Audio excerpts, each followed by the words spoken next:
గత 15 సంవత్సరాల నుంచి నేను వాడు బెస్ట్ ఫ్రెండ్స్.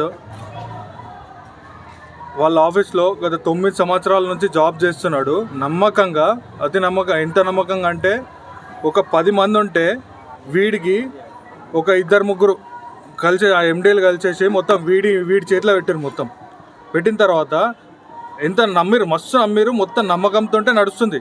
మంచిగా చేస్తుడు, మంచిగా బయట ఫ్రాడ్ చేసే రకం కాదు, అది చేసేది కాదు.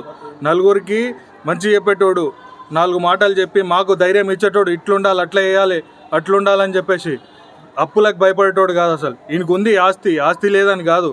వాళ్ళు నలుగురు కలిసి ఏదో ఒక కంపెనీలో ఫ్రాడ్ జరిగిందని చెప్పేసి వీడి మీద ఎత్తేసి మొత్తం ఎత్తేయడం. అంటే ఎట్లా జరిగిందంటే వీడు 3 రోజుల క్రితం తిరుపతి పోయిండు. దానికి ముందు ఫోన్ గుంజుకుర్రు, స్టేట్మెంట్లు అవన్నీ అడిగిర్రు. దానికి ముందు వీళ్ళ ఆఫీస్లో 5 మందిని ఇంటరాగేట్ చేసి పర్సనల్గా వీళ్ళకి ఎవరికి బయటకు రాకుండా ఎవరి విషయం బయటకు రాకుండా, బయటకు వస్తే పరువు అవుతుంది అది అని చెప్పేసి వాళ్ళు లోపలిని ఆఫీస్ని పిలిచి 4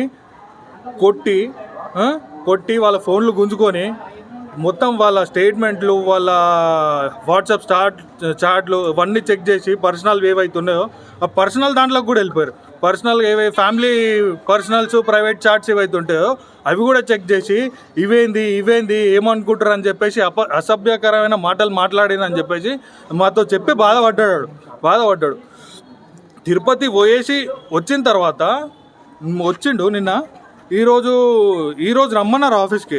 యాక్చువల్గా ఈరోజు రమ్మన్నటోళ్ళు నిన్ననే సాయంత్రం ఫోన్ చేసి నువ్వు రా, కారు తీసుకొని రా అని చెప్పేసి అనేసరికి కారు తీసుకొని వెళ్ళిపోయిండు. ఎందుకు రా, ఆగ్రా వస్తాం కదా అని అంటే, లేదు పిలుస్తారు కదా సారోళ్ళే కదా, మాట్లాడతా ఏముంది అని చెప్పేసి పోయిన తర్వాత వాడు కారు గుంజుకొని వాడి మీద చేతులేసి వాడిని కొట్టి లోపల ఆల్రెడీ 4-5 కొట్టిర్రు.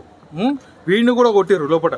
కొట్టిన తర్వాత మళ్ళా ఫోన్ చేస్తారా అని చెప్పేసి అన్నాడు. ఫోన్ చేయలే. రాత్రి 11:30కు ఫోన్ చేసేసరికి వాడు అరే వచ్చి ఇక్కడ ఉన్నారా అని చెప్పేసి అనేసరికి ఏడున్నో చెప్పని పోయి మాట్లాడితే ఇట్లా కొట్టిరు, ఇట్లా గుంజుకుర్రు. నా ప్రైవేట్ చాట్లు, మా భార్యాభర్తలు ఏవైతున్నాయో అవి కూడా చెక్ చేసి మొత్తము నన్ను వీళ్ళేమవుతారు ఇదేంది ఇట్లా కూడా ఉన్నాయని అని చెప్పేసి మొత్తం వాడిని మెంటల్గా, ఫిజికల్గా మొత్తం హరాస్ చేసేసరికి వాడు రాత్రి కూడా ధైర్యంతో ఏం జరుగుతుందో రేపు మాట్లాడతా నాతో. ఎవరు చేసారు వాళ్ళ పేర్లు ఏంటి? కంపెనీ వచ్చేసి ఈడు 9 సంవత్సరాలు చేస్తున్న కంపెనీ ఆర్ఎంసి శ్రీనివాస్ గౌడ్ది, శ్రీశైలం గౌడ్ది. వాళ్ళ తమ్ముడు మెయిన్ చూసుకుంటాడు అవి. వాళ్ళ తమ్ముడు వచ్చేసి 4 రోజుల కిందనే ఫోన్లు గుంజుకొని మొత్తం అని చెక్ చేసి ఎత్తుకొని ఏం లేదు అనుకుండు కంపెనీ పరంగా. వీడి పర్సనల్గా ప్రైవేట్ చాట్లు, ఫోటోలు ఇవన్నీ తీసేసి దాని మీద పడి నువ్వు ఇట్లా అని చెప్పేసి ఎవరో 4 చేసిన దానికి వీడి మీద ₹1 కోటి జరిమానా వేసారు. కొట్టిన వాళ్ళు ఇతని ఫ్రెండ్సా, కంపెనీ స్టాఫ్స్, బయట వ్యక్తులు ఎవరు కొట్టలేదు. వాళ్ళ పేర్లు లేరు. కంపెనీ డ్రైవర్లతో కొట్టిపించారు అని చెప్పి.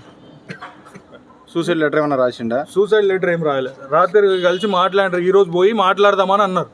కానీ అంతలోపే వీడు ఇట్లా చేసుకుంటాడని అస్సలు ఎక్స్పెక్ట్ చేయలేదు. వీడికి పెళ్ళయింది, సంవత్సరం అయింది.